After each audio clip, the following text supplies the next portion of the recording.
Hello बच्चों।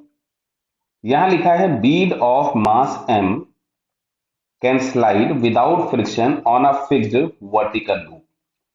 अच्छा, इसमें ग्रेविटेशनल एक्सेलरेशन दे भी दिया इन्होंने नीचे, में बोलने भी वाला था कि वर्टिकल लूप है तो हमें ग्रेविटी कंसीडर करनी पड़ेगी of radius capital R. The bead moves under the combined effect of gravity and spring whose constant is k। The spring is rigidly attached to the bottom of the loop. Clear है, यहां पे attached है ये। Assume that natural length of spring is to be zero. ठीक है, मतलब जो भी हमको इनिशियल अगर नेचुरल लेंथ उसकी जीरो है तो जो भी हमको अभी लेंथ दिखेगी वही उसमें एक्सपेंशन होगा। The bead is release from rest at theta is equal to zero, मतलब बीड को हम लोगों ने इस पॉइंट से रिलीज किया, यहां थी पहले ये। Theta is equal to zero समझ में आ रहा होगा आपको ये। Clear. With the non zero but negligible speed, मतलब ऑलमोस्ट वहां वेलोसिटी जीरो, हम कोई काइनेटिक एनर्जी कंसीडर नहीं करेंगे। The gravitational acceleration is directed downward as shown in the figure. Now, choose the correct option or options. Neglect friction between any contact और k की value दी गई है k into are बराबर mg/2। Clear. तो चलिए, सबसे पहले इसमें पूछा गया है कि the speed v of the bead when theta becomes 90। Clear. तो सबसे पहले जब ये यहां था इस पोजीशन पे, समझना बात को, तो ये स्प्रिंग इस तरह से रही होगी, तो इसकी लेंथ रही होगी 2r अभी, और यही इसमें एक्सपेंशन होगा। क्यों? क्योंकि स्प्रिंग का नेचुरल लेंथ दिया है जीरो।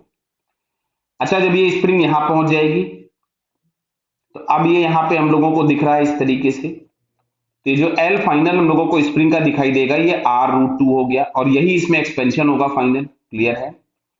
ग्रेविटी के लिए रेफरेंस हम यही ले लेते हैं। ग्रेविटी के लिए रेफरेंस अगर हम लोगों ने यहीं पे ले लिया तो इनिशियली जो इसकी हाइट होगी h इनिशियल, इसको मैं अलग कलर से लिख देता हूं हाइट के लिए, तो h इनिशियल हम लोगों के पास 2r होगा और h फाइनल जो होगा वो r हो जाएगा। क्लियर है क्या? इनिशियली ये पूरी की पूरी हाइट होगी, बिकॉज रेफरेंस हमको वर्टिकल हाइट लेनी होती है, और फाइनली ये हाइट होगी जो कि हम लोगों के पास r हो जाएगी। क्लियर। चलिए, तो सबसे पहले यहाँ पे कंजर्वेशन ऑफ एनर्जी लगा करके हम लोग v फाइंड करते हैं, फिर बाकी बात करी जाएगी। तो इनिशियल एनर्जी के नाम पे अगर हम लोग लिखें, समझ में आ रहा है ना, तो इनिशियल एनर्जी के नाम पे हम लोग लिखेंगे तो mgh। क्लियर।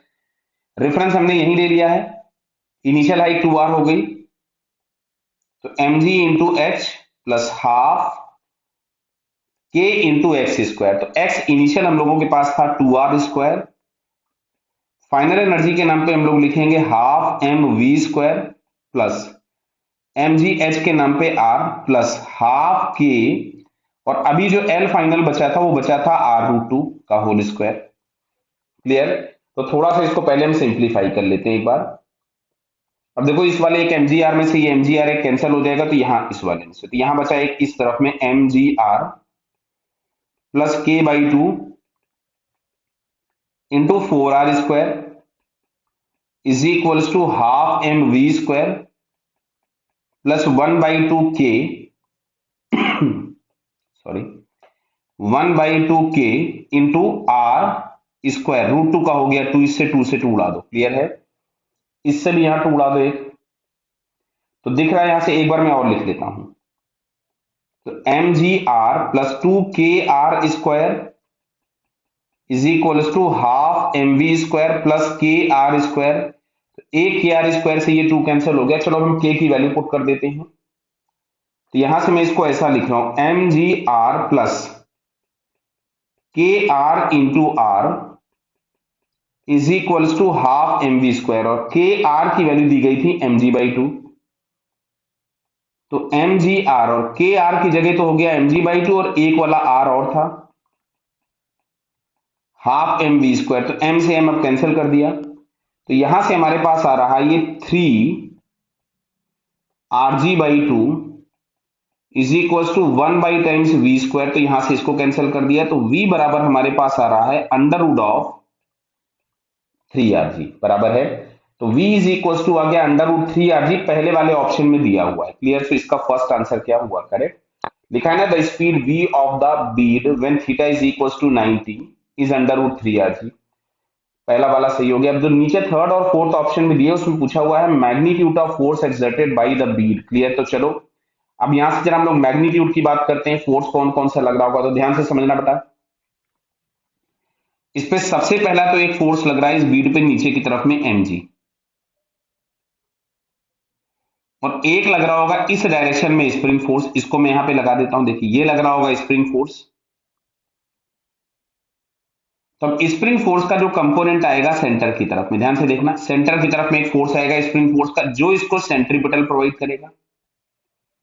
क्या ये क्लियर हो रहा है? बराबर है। तो ये अगर हम लोगों को सेंट्रीपिटल प्रोवाइड करेगा, या एक काम करो इसकी वेलोसिटी हम लोगों को मिल गई है, वेलोसिटी मिल गई तो नेट फोर्स जो भी इस पे लग रहा होगा, हालांकि एक इस पे बीड जो फोर्स लगा, ये जो रिंग फोर्स लगाएगा वो केवल इस डायरेक्शन में जो नॉर्मल एक्ट हो रहा है वो लगाएगा, मतलब जो इस फ्रिक्शन का इसका स्प्रिंग का कंपोनेंट आएगा।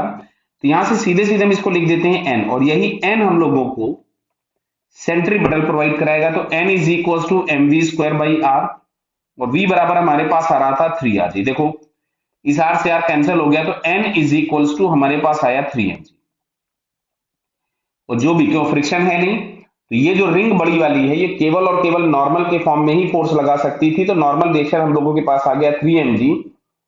तो इसमें दिया हुआ है थर्ड ऑप्शन में the magnitude of force exerted by the ring on the bead theta is equal to 3mg। तो ये ऑप्शन भी करेक्ट हो गया, तो चौथा वाला गलत हो जाएगा। तो यहां पे हम लोगों के पास करेक्ट आंसर कौन सा आया? First and third. क्लियर बेटा? All the best.